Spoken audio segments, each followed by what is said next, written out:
अमेरिकी राष्ट्रपति ट्रंप भले ही ईरान के मसले पर बयानबाजी कर रहे हों और ईरान को धमकी और अल्टीमेटम दे रहे हों, लेकिन कई रिपोर्ट्स में दावा किया जा रहा है कि राष्ट्रपति डोनाल्ड ट्रंप जल्द से जल्द ईरान से समझौता करना चाहते हैं।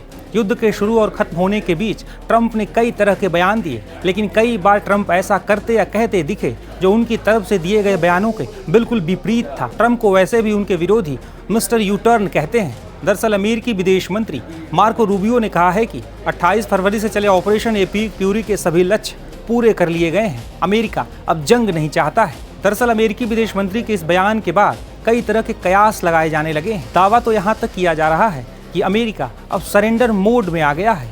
रूबियो के इस बयान के बाद दो बड़े सवाल उठने लगे हैं। क्या अमेरिका ने ईरान के सामने सरेंडर कर दिया है? क्या ईरान की युद्ध नीति ने ट्रंप को परास्त कर दिया है? अमेरिका ने होर्मुज में प्रोजेक्ट फ्रीडम पर रोक लगा दी है। ट्रंप का दावा है कि ईरान से समझौता पर बातचीत सही दिशा में है, हालांकि नाकाबंदी जारी रहेगी।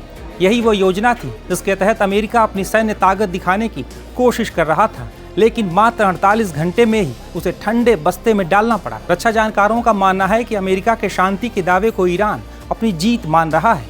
अमेरिकी मीडिया संस्थान एक्सियोस की रिपोर्ट के मुताबिक अमेरिका और ईरान के बीच एक 14 सूत्रीय फार्मूले पर बातचीत चल रही है। रिपोर्ट्स के माने ईरान अपने न्यूक्लियर प्रोग्राम को सीमित समय के लिए रोकने पर विचार कर रहा है। इसके बदले अमेरिका चरणबद्ध तरीके से आर्थिक प्रतिबंधों में ईरान को राहत दे सकता है। इसके साथ ईरान की विदेशों में जब्त अरबों डॉलर की संपत्तियों को धीरे धीरे जारी करने पर बातचीत हो रही है। ये प्रस्ताव ऐसे समय सामने आया है जब मिडिल ईस्ट में लगातार बढ़ते तनाव, तेल आपूर्ति की समस्या और समुद्री सुरक्षा को लेकर अंतर्राष्ट्रीय चिंताएं काफी अधिक बढ़ी हुई हैं। दोनों देशों की बातचीत में हमेशा से सबसे बड़ा मुद्दा ईरान का परमाणु कार्यक्रम रहा है। हालांकि अब ईरान ने 5 साल तक अपने संवर्धित यूरेनियम कार्यक्रम को सीमित करने का प्रस्ताव दिया है, लेकिन अमेरिका लंबे समय तक नियंत्रण चाहता है और शुरुआती दौर में 20 साल तक की अवधि की मांग रखी गई थी। अब दोनों देशों के बीच 12 से 15 साल की अवधि पर सहमति बनाने की कोशिश की जा रही है। माना जा रहा है यही मुद्दा पूरे समझौते का सबसे संवेदनशील और निर्णायक हिस्सा है। वहीं जानकारों का मानना है कि अमेरिका की चिंता केवल ईरान के परमाणु कार्यक्रम तक सीमित नहीं है, बल्कि वो चाहता है कि ईरान भविष्य में परमाणु हथियार विकसित करने की क्षमता से दूर रहे और अंतर्राष्ट्रीय परमाणु ऊर्जा एजेंसी यानी IAEA को व्यापक निरीक्षण की अनुमति दे। अमेरिका ये भी चाहता है कि ईरान मिसाइल कार्यक्रम और क्षेत्रीय हथियारबंद समूहों को मिलने वाले समर्थन पर भी संयम दिखाए। हालांकि ईरान का कहना है कि उसका परमाणु कार्यक्रम पूरी तरह से शांतिपूर्ण उद्देश्यों के लिए है और वो अपनी राष्ट्रीय सुरक्षा से समझौता नहीं करेगा। परमाणु कार्यक्रम के बाद समझौते का सबसे अहम हिस्सा होर्मुज स्ट्रेट से जुड़ा हुआ है। होर्मुज दुनिया के सबसे महत्वपूर्ण समुद्री व्यापार मार्गों में से एक माना जाता है, जहां से वैश्विक तेल आपूर्ति का बड़ा हिस्सा गुजरता है। पिछले कुछ वर्षों में यहां कई बार तनाव बढ़ा है, जहाजों को रोका गया है और सैन्य गतिविधियां तेज हुई हैं। अब दोनों देशों के बीच इस क्षेत्र में प्रतिबंधों और अवरोधों को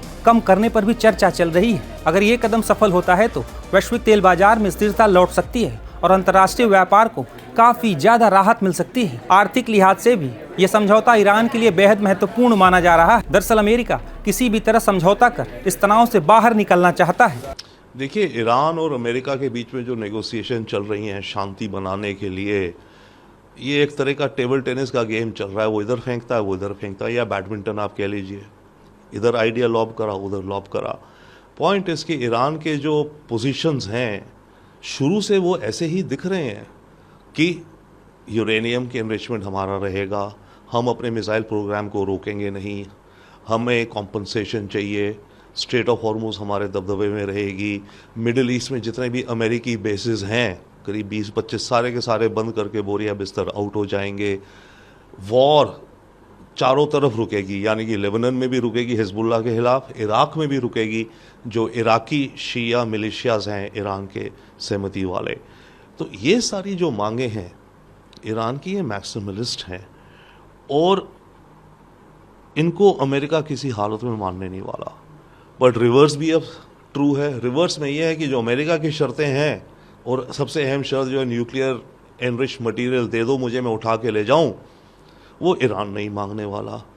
तो ये दोनों देश इस समय सर्कल कर रहे हैं आपस को। सर, अमेरिका के राष्ट्रपति शांति प्रस्ताव की समीक्षा करेंगे, लेकिन उन्हें लगता है कि ये योजना पर्याप्त नहीं है। जी हाँ, ट्रंप जो इस प्रपोज़ल की अब इवैल्यूएशन करेंगे, जांच करेंगे, उनको सामने खुला दिखेगा कि ये जो प्रपोज़ल है ईरान की तरफ से, ये इस पे अमेरिका काम नहीं कर सकता। अमेरिका अपना काउंटर प्रपोज़ल रखेगा इसके। ईरान कह रहा है कि मेरा न्यूक्लियर एनरिच मटेरियल जो है मैं उससे बात करने को तैयार हूँ, पर मेरे देश में रहेगा वो। मेरे बैलिस्टिक मिसाइल के जो रिसर्च प्रोग्राम है वो कायम रहेंगे। आप मेरे को जितना मेरा नुकसान हुआ इस जंग में उसका कॉम्पनसेशन दोगे।